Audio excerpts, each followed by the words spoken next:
From the Jacob Edwards Library, we are very happy to have Janine Laliberte as our featured May artist.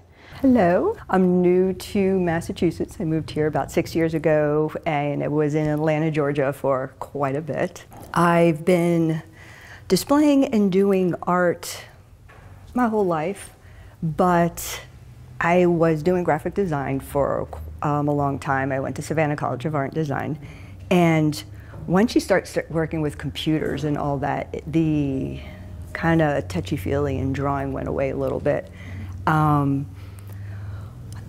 Little by little it started coming back. And once it did and that spark started again, it was just you couldn't stop me. I was just continually going. In Atlanta, I did a lot of art shows, gallery shows there. And then when I came here, I continued with my painting as well. I am also teaching art at Tantascwa High School, different classes there, and still doing my art on the side and graphic design as well. And where do you get your inspiration? There's nowhere you can't get inspiration from. Just the being out hiking, I love to hike, just being out in nature, I love nature. Nature to me is my biggest inspiration. The texture, the colors, I am a touchy-feely person, so I like to feel everything. So nature's a huge one. The colors, the seasons, there's so much to work with that. Can we talk about some of the paintings? Okay, so a lot of these are intuitive paintings. I like starting with different layers. I might start off with a cool layer and then a warm layer after it's dried, so the paints don't make mud. So as I'm creating layers, I'll start covering some of it and then leaving some. And then after a while, it's almost like it starts talking to you, and I'll see a shape, and then it will turn into, this was a hummingbird that it turned into. And then once I know where it's going, then it's just toning down certain areas and then bringing others out with color, texture. This is like an earlier piece. There's not as much texture on it, but something like this, I have molding. I like using molding paste for that feel. I like using joint tape to get the circles. I love circles. And that feel, I use spray paint, ink, regular tape. Sometimes I'll put my thing on the floor and like put pouring gel and color that and then just like paint over it and then prop it up and continue going. I never know where it's gonna lead me, but what I always go through, every piece I do, I think, what if? So as I'm going, I'll be like, oh, well, what if I do this? And then I'll do it.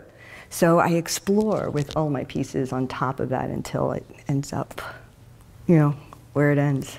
You ever have mistakes? Oh yeah, but it's the beauty of acrylic because it covers and it dries fast. I do not have patience to save my life, so oil just does not work with me. And because I like to layer, the acrylic just works beautifully with that. You said you love circles. Can you talk about the circles a little bit? Yeah, so a lot of my pieces, like this one has the 3 here. This one's kind of just an extra. There's the 3 here. There's other pieces, there's 3. And at first, they would just show up. And then after a while, it was always been me and my girls. And it started for me representing motherhood to where I've like created my own circles and had them on me, because to me, that's me and my girls' motherhood. So these are my dream catchers. I have a couple of other ones. So one day I was painting, and in the middle of painting, I don't know where it came from, I thought, what? Because I love dream catchers. I'm like, what if I made one on a canvas? And I swear I threw all my paint down. I got in a car, went to Michael's, and found these circles that you would, I guess, sew or stitch with. And I'm like, these would work. And I bought a bunch of ribbon, and I just left that piece for a while, and then I just like dug into here. So like these steampunky ones have the warm colors. The top part is more of a clock instead of the dream catcher part of the dream catching. There's like a bunch of things from feathers to little steampunk knick-knacky things with that. This one, I've actually molded this with molding paste, and then everything on here, other than these beautiful feathers, I got while hiking. I love hiking. And I wanted to bring what I love outside inside. And one day I was hiking and I found this. And my first thought was, oh, I'm going to make a dream catcher with it. So that's what I did. I took that and created this. I love this piece with it. These are more of the steampunk. The one with the three I thought was really cool as like 3 clocks in one. So I played off of, you know, Tesla, Watt, and kind of playing with the names. But then my other one is called Guardian. And it is protecting you as you sleep, and your dreams will go through it and do that sort of thing, yeah. And this one was solely based off of my kids' nightmares. I love the look of steampunk, and when I started doing it and just grabbing what I have, my studio has so much. From when I graduated college in '96, I have supplies and everything, and when I paint, I look around. And then when I saw it and I was like, oh, what if I added these colors? Then once you add the colors, then I'm like, oh, what if it looked like steampunk? You know what I mean? So it's not like a decision I make right off the bat. It's something that happens. Solitude. This was more about getting away from a toxic world, toxic people, what have you. And it's okay, and you can be happy in solitude. And there's just the beauty that's around this single bird. Even though the bird's alone, it's still, you know, it is still happy. You can see layers in here. I like to use stamps, so I will like grab anything from anywhere, like tops to a wine bottle or plastic that medicine comes in. I'll take it and dip it into like a liquid acrylic and make circles with it and that sort of thing. A lot of pieces I don't have now because they sold in Georgia, but I do have a lot of Native American type paintings with birds. It's something I hold close to my heart. Yeah, I'm very intrigued about it, and have learned a bit about them and the way they lived and the spirituality of them. This one over here is the process of leaving. And I love that. I love feathers, I love wings, I love flight. If I had a superpower, I'd fly. And I have 2 angel ones with the wings, and this one I said, what if I used feathers? So I did research and got feathers that were, you know, humanely packaged. That took a while. And then used feathers for the wings of the angel. And then you can see, like I said, of throwing something on the floor and just doing it. And you can just see how I did that here, here. Must be kind of cathartic to fling things around. And playing with the unknown. And kind of watching it develop, especially like you said, you don't have really any idea of what it's going to be, and you kind of let it take a life of its own. Yeah. Well, I love flowers, and sunflower's my fave. I don't know what it is, to be honest with you. It's just I'm attracted to them extremely, and I will stop always and look at them, take photos of them. The amount of photos I have of flowers is just unbelievable. They're just so beautiful.